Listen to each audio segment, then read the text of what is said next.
YTN 나라 이동현 뉴스 정면승부 3부 시작합니다. 원의 측면승부 시간입니다. 조대진 변호사, 천하람 변호사 나왔습니다. 어서 오십시오. 안녕하십니까. 네, 안녕하십니까. 전남 순천의 천하람입니다. 예, 각상도 원아들의 50억 퇴직금이 알려지면서 야당의 화천 대유 공세가 좀 무색해진 상황이 되지 않았느냐, 이런 지적이 많습니다. 뭐 여든 야든 문제 있는 사람은 다 청소를 해야죠, 이번 기회에. 근데 저는 이런 생각을 합니다. 그러니까 뭐 곽상도 의원에게, 뭐 곽상도 의원 아들에게 준 50억의 성격 이런 걸 떠나서 사실 곽상도 의원의 로비를 바라던 측면이 있었든지 뭐 어떻든지 간에 곽상도 의원이 과연 어느 정도의 실권이 있었을까 당시에, 저는 뭐 조금 의문이 있는 부분들이 있거든요.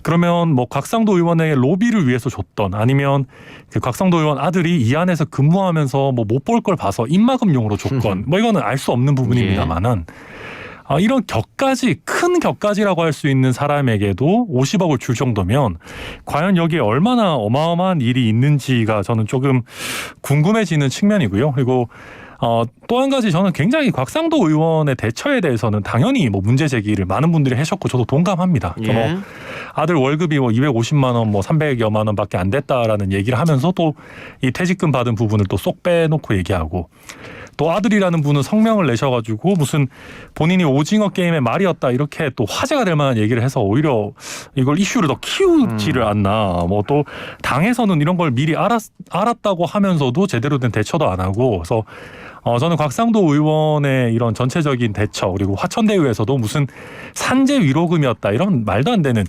해명을 내놓는 걸 보면서 저도 이런 부분은 굉장히 뭐 아쉬움이 많이 남는다, 잘못됐다, 이렇게 생각하고 있습니다. 그 곽상도 아들이 50억 받았으면은 이 몸통인 이재명은 얼마나 받았겠냐, 뭐 이런 겁니까?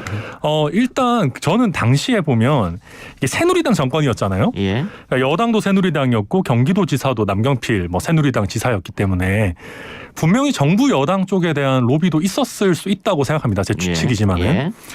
근데 뭐 다 많이 아시겠지만 그럼에도 불구하고 인허가권이나 영향력을 가장 많이 미치는 것은 역시나 기초단체장이거든요. 예. 그렇기 때문에 지방선거나 이런 데도 보면 기초단체장 선거가 가장 이권이 많이 왔다 갔다 하는 부분들이 분명히 있습니다. 예. 그러면 예컨대 정부 여당 측에 대해서는 뭐 예를 들어서 급행료나 보험의 성격으로 로비를 했다라고 가정을 한다면, 그렇게까지 열심히 로비를 하는 분이 인허가권을 직접 가지고 있는 사람들에게는 과연 어떠한 로비도 하지 않았을까, 뭐 뭔가 같이 몸통을 이루고 있지는 않았을까 하는 뭐 의구심은 남는 대목입니다. 조대진 변호사. 네. 뭐 그런 뭐 의구심을 가질 수도 있는데요. 뭐 실제로 지금 나오고 있는 사람들 같은 경우는 야권, 특히 국민의힘에 몸 담았던 사람들이 연관되어 있는 경우들도 있거든요. 지금 뭐 이익을 제일 많이 취했다고 보여지는 뭐 남모 변호사 같은 경우는 당시 그 국민의힘의 전신인 새누리당의 뭐 부위원장이었던 역할도 했었다고 지금 나오고 있고, 그런 부분으로 봤을 때 여러 가지 그 관련된 그 의구심들이 뭐 지금 뭐 기초자치단체장의 인허가권 이런 얘기하고 계시지만 뭐 야당 쪽에 관련된 부분들에 연관된 부분들이 더 많다라고 생각이 되고요. 곽상도 의원 같은 경우는 그 당시에 또 민정수석이었기 때문에 뭐 여러 가지 많은 그 영향력을 행사할 수 있는 위치에 있었고, 또 해당 뭐 부분이 지금 알려진 것만 아들한테 50억을 줬다면 뭐 또 다른 그 주변에 뭐 여러 가지 영향을 미칠 수 있는 사람들에게도 로비가 이루어지지 않았을까라는 생각이 또 듭니다. 네. 예. 근데 이번에는 또 윤석열 전 총장 부친집을 김만배 씨 누나가 구입했다. 이거를 뭐 캠프에서는 당연히 우연이라고 합니다만, 이걸 과연 우연이라고만 느낄 국민들이 또 있을까? 네, 되게 석연치 않은 부분이 있죠. 그 김만배 씨가 특히나 뭐 법조 팀장으로 기자 생활 오래 하면서 법조계 마당발로 알려져 있기 때문에 이게 과연 우연일까? 뭐 저도 솔직히 좀 의문이 남는 대목이고요. 근데 다만 윤석열 그 후보 캠프에서는 이게 이제 뭐 금매로 내놨던 거고 뭐 오히려 더 싸게 팔았다 그런 얘기를 하고 있고, 뭐 매매 계약서뿐만 아니라 통장 내역까지 다 공개를 하고 있는 상황이기 때문에 일단은 뭐 좀 더 지켜봐야 되는 상황인 것 같습니다. 근데 뭐 지금 뭐 국민의힘에서는 이재명이 몸통이다, 또 민주당에서는 연루된 사람은 다 보수 인사들 아니냐 이러고 있는데, 일각에서는 그런 거 다 떠나서 그냥 법조 게이트다 이거는. 왜냐하면 지금 뭐 강찬우, 남욱, 뭐 박영수, 김수남, 이경재, 권순일, 곽상도 그 이름 흘러나오는 분들은 전부 뭐 검사, 판사, 변호사거든요. 네, 그렇죠. 일단은 이 세팅을 누가 했는지부터 조금 이제 수사를 통해서 밝혀져야 되는데 일단 이 수사가 뭐 어려운 수사가 아닙니다. 돈의 흐름, 그러니까 이득을 제일 많이 본 사람이 누군지부터 수사를 해보면 될 것 같은데 지금 뭐 남모 변호사라든지 이런 부분들 같은 경우에 많은 이득을 취한 걸로 지금 알려지고 예. 있거든요. 그러니까 아까도 우연이라는 얘기를 하셨는데 우연이 자꾸 반복되면 그거는 연출입니다. 예. 그러니까 이런 부분들을 아까 그 윤희석 대변인이 앞선 코너에서도 불쾌한 예. 뭐 우연이라고 예. 얘기를 했는데 이건 불쾌한 우연이 아니라 어떻게 보면 그 연출된 그 필연이라고 할 수 있을 가능성이 더 높습니다. 네. 네, 저는 당시에 이게 법조 게이트라고 하기에는 예. 법조인들은 결국 이제 사건이 터지고 났을 때 뭐 보험적인 예. 성격이 있는 거거든요. 근데 예. 이 정도 사건을 짜려고 하면 뭐 여야 정치권 모두에 대한 로비가 필요한 정도의 사건으로 보여요. 제가 봤을 때는. 근데 또 남욱 변호사가 키맨인 건 맞는 것 같고요. 예, 결국 이게 두 가지가 있는데 첫 번째 이런 어떤 설계를 하고 특혜를 받아내는 측면이 하나가 있을 거고 예. 그다음에 이게 돈을 벌고 나서 이 또 돈을 처리하거나 나중에 법적으로 문제가 됐을 때 이거를 커버하는 역할이 분명히 있었을 텐데 예. 저는 첫 번째 설계를 할 때는 남욱 변호사도 키맨이지만 유동규 당시 본부장도 뭐 분명히 역할을 했던 걸로 예. 지금 보이기 때문에 또 당시에 그 성남도시개발공사에 있었던 직원들의 진술에 의하더라도 민간에서 가져가는 이익을 어느 정도 좀 제한을 해야 되지 않겠느냐 이런 얘기도 나오고 했었는데 그것도 다 뭐 묵살했다라는 얘기가 나오고 심지어는 그런 주장을 하는 팀을 다 뭐 교체해버렸다라는 얘기까지 나오고 있는 상황이기 때문에 또 뭐 대장동 얘기 이제 너무 많습니다만은 그 뭐 이런저런 그 바로 그 접수 받자마자 다음 날에 뭐 이렇게 선정을 해버리고 이 어떤 당시에 이제 기존의 화정이었나요? 다른 예. 데서 이제 그 벤치마킹해서 가져오면서 이 그 민간의 초과 이익을 환수하는 규정만 쏙 빼고 이렇게 가져온다든지 여러 가지로 미심쩍은 부분들이 많기 때문에 저는 성남도시개발공사의 어떤 그 의사결정 과정 이 부분을 세밀하게 들여다봐야 된다고 생각이 됩니다. 예. 그럼 천하람 변호사도 국민의힘 일각에서 주장하는 몸통은 이재명이라는 거에 동의하십니까 혹시? 그러니까 뭐 저는 뭐 이재명 게이트 이런 얘기는 제가 예. 봐도 좀 언어의 인플레가 있는 것 같아요. 예. 근데 있는 것 같은데 다만 이런 생각이 듭니다. 예를 들어서 순천시장이 한 1,000억짜리 개발 사업을 한다. 예. 순천시가 인구가 한 28만 정도 되거든요. 예. 1,000억짜리 개발을 순천도시개발공사라는 걸 설립해서 진행을 한다라고 하면 예. 과연 보고를 안 받겠는가? 보고 예. 분명히 받을 거거든요. 예. 근데 성남시가 인구가 대략 한 93만 정도 됩니다. 근데 예. 경제력 차이도 있으니까 예. 뭐 예컨대 성남시장이 한 1조짜리 사업을 진행을 한다. 예. 10배라고 쳐서 그걸 과연 보고를 안 받겠느냐. 특히나 이재명 지사님 같은 분은 이재명 당시 시장님은 예. 법조인이고 굉장히 자기 의견이 뚜렷하신 분인데 예. 만약에 성남도시개발공사에서 이렇게 계획을 짜고 이익 분배는 이렇게 되고 뭐 사업 진행은 이렇게 된다라고 하는 거를 예.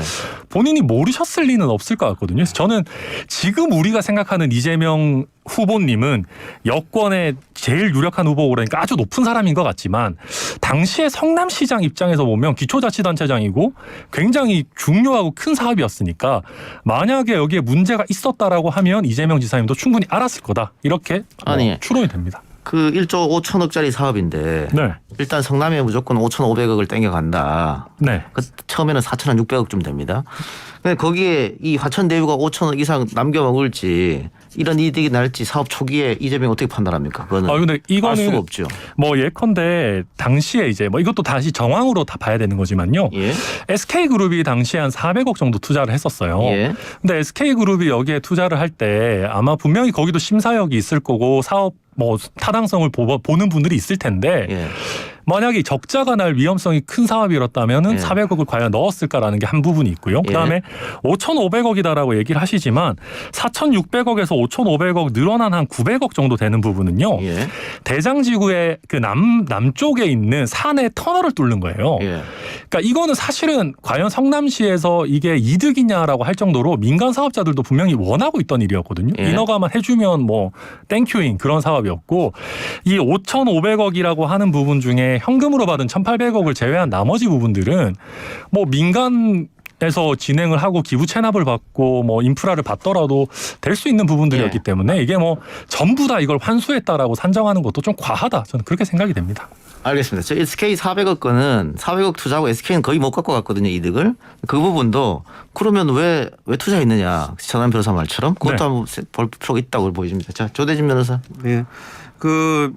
이게 뭐 이재명 지사의 책임이냐. 물론 이제 기초자치단체장을 할 때 뭐 인허가권 관련된 데서 뭐 연관이 있을 수도 있겠지만 아까도 뭐 진행자께서 얘기를 해 주셨지만 초기에 이 부동산이 이 정도로 지금 현 상태로 이렇게 오를 줄은 몰랐었거든요. 예. 그래서 그런 부분들까지 다 예측해 갖고 하면 기초자치단체장은 어떤 사업도 할 수가 없게 됩니다. 예. 그래서 뭐 신내림 받은 사람들만 뭐 이렇게 뭐 사업 기초자치단체장을 해야지 안 그러면 그렇게 예상을 할 수가 없기 때문에 예. 이런 부분들을 고려하지 못했다고 해서 그런 부분들이 지금 이재명 지사에게 책임을 화살을 돌리는 거는 뭐 옳지 않다라고 저는 보여집니다. 예. 조대진 변호사 하나 더 여쭐게요. 네.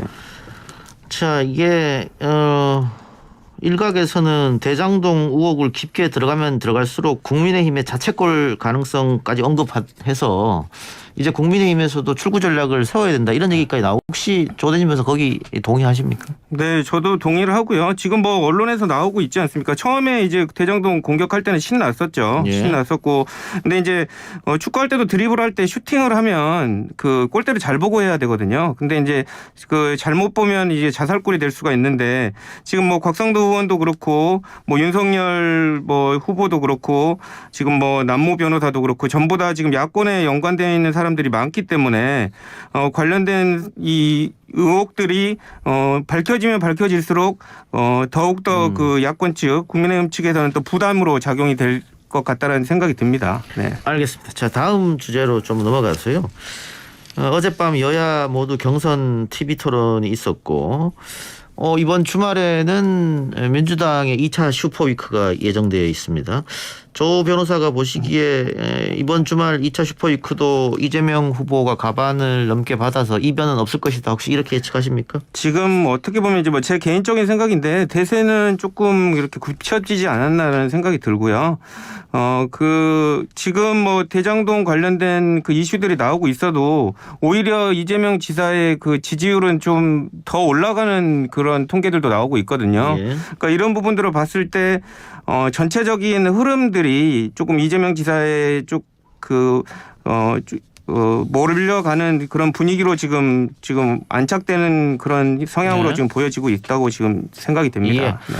자, 국민의힘은 곧 있으면 2차 컷오프가 예정돼 있잖아요. 네. 7대 3인가요? 네, 7대 7대 3. 네. 1, 2, 3위는 누구나 다 예측 가능하다. 네. 마지막 한 자리를 놓고 누가 들어가느냐. 뭐 최재형이냐 원희룡이냐. 뭐 이런 얘기 많이 하더라고요. 네. 어떻게 보세요? 저는 뭐 당연히 의리로라도 우리 최재형 후보님을 말씀드려야 되는 거는 뭐 당연하고요. 근데 이제 뭐 그거를 이제 플러스 시켜서 조금 더 얘기를 하자면 예. 그 몇몇 여론조사에서는 또 황교안 후보가 4위로 진입한 그래요? 조사들도 꽤 있습니다. 그러니까 뭐 부정선거 이런 걸 얘기를 하시다 보니까 좀 그런 거에 목말라 있으신 또 이렇게 극단에 계시는 분들이 또 좀 결집하는 효과가 나타난 걸로 보이는 조사들도 있고요. 뭐 원희룡 후보, 하태경 후보 다 가능성은 있어 보이는데 굳이 따지자면 뭐 제 주관적인 느낌입니다만은 최재형 후보가 될 가능성이 그래도 한 50% 정도 이상은 있지 않나 저는 그렇게 보고 있습니다. 예. 뭐 어떤 데이터를 근거하는 겁니까? 아니면 그냥 마음이죠. 과거 네. 캠프에 있었으니까. 네. 의리랑 마음, 사랑입니다. 네. 알겠습니다.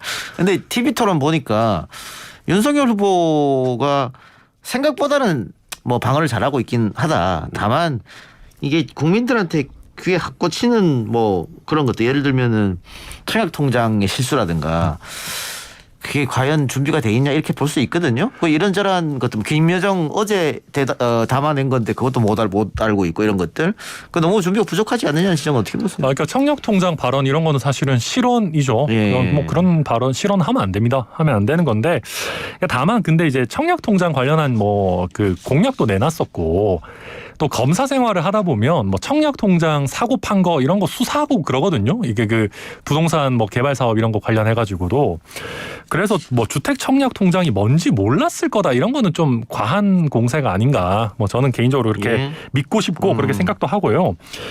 재미있는 것은 이재명 후보가 대장동 관련해서 굉장히 많은 공세를 받으면서도 또 지지층이 결집되는 효과가 나타나듯이 예.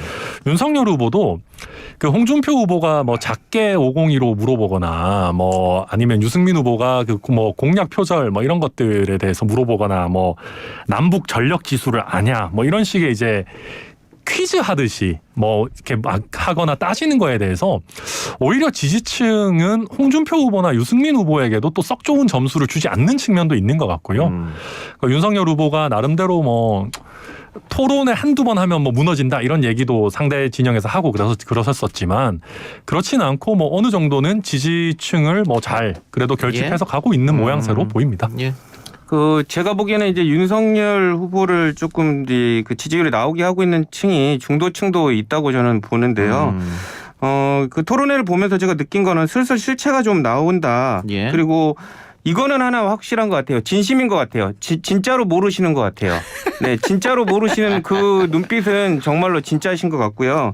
모르는 건 잘못이 아닌데 예. 모르는 걸 아는 척하면 그게 안 되거든요. 그러니까 이제 문제는 이제 모르는 거를 이제 배워가려는 자세를 해야 되는데 옆에 이제 참모들이 몰랐던 게 아니라 실수였다 이렇게 치장을 하면 지금 지지를 했던 중도층들도 그 지지를 철회할 수가 있다라는 걸 좀 알고 계셔야 될 것 같습니다. 예, 윤석열 후보가 전체 1등을 하면서 국민의힘 지지율도 같이 끌어올렸고 또 정권 연장보다는 정권 교체에 국민이 많아서 역시 국민의힘이 지지율이 앞서갔는데 네. 곽상도 의원 아들 50억 건이 터지면서 그 이후에 나온 여론조사는 지금 뒤집어진 여론조사, 민주당이 앞서간 여론조사 많이 나오고 있거든요. 그래서 국민의힘도 나름 준비를 해야 되지 않을까 그런 생각이 드는데 네, 물론이죠. 예. 이 대장동 의혹 사건이 불거지면서 고발 사주 의혹은 쑥 들어갔다. 근데 끝나는 건 아니거든요. 지금 또 검찰이 뭐 압수수색하고 있고 다시 한번 전국이 요동칠 가능성 있지 않느냐 이것 때문에. 아, 당연하죠. 고발 사주 의혹도 그렇고 대장동 뭐 대장지구 의혹도 그렇고 다 되게 중요한 이슈들입니다. 이게 뭐 이게 선고도 중요하지만 이게 국민의 한 사람으로서 이거는 당연히 다 실체가 규명이 돼야 되는 사건들이고요. 예. 그래서 공수처도 지금 또 뭐 동시다발적으로 예. 뭐 부산지검도 그 고발 사주 관련해 가지고 또 뭐 압수수색도 하고 이렇게 돼 있는 것 같은데요. 뭐 어느 정도는 뭐 공수처 수사가 좀 진행되고 가고 있는 것 같고요.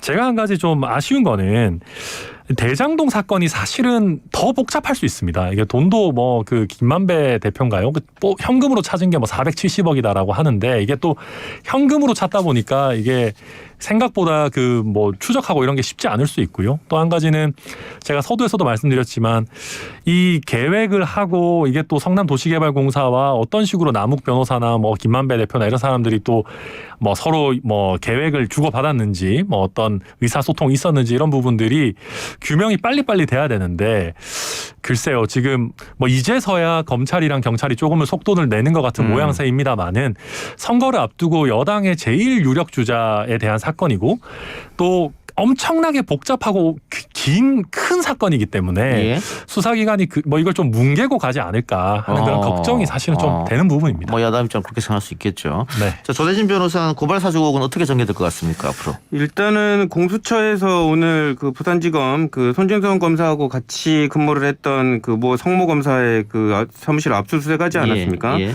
그 조성은 씨에 관련된 뭐 제보라든지 조사가 이루어진 뒤에 이루어졌던 것 때문에 뭐 추가적으로 뭐 단서를 좀 확보를 한 것 같아요. 예. 그래서 추가적으로 이런 그 진행 여부에 대해서는 뭐 조사가 진행돼봐야지 알 것 같습니다만은 한 가지 확실한 거는 공수처가 뭔가를 확인했다. 이 부분은 확실할 것 같습니다. 예. 근데 지금 뭐 텔레그램 등등 또 그 검찰 내부망 이렇게 확인해 보면 증거는 어렵지 않게 구할 수 있기 때문에 이 건에 대해서 그게 수사 결과는 어렵지 않게 나오지 않겠느냐. 어쨌든 결과를 좀 두고 보도록 하겠습니다. 두 분 말씀 오늘 여기에서 마무리하죠. 지금까지 천하람 변호사, 조대진 변호사와 함께했습니다. 수고하셨습니다. 감사합니다.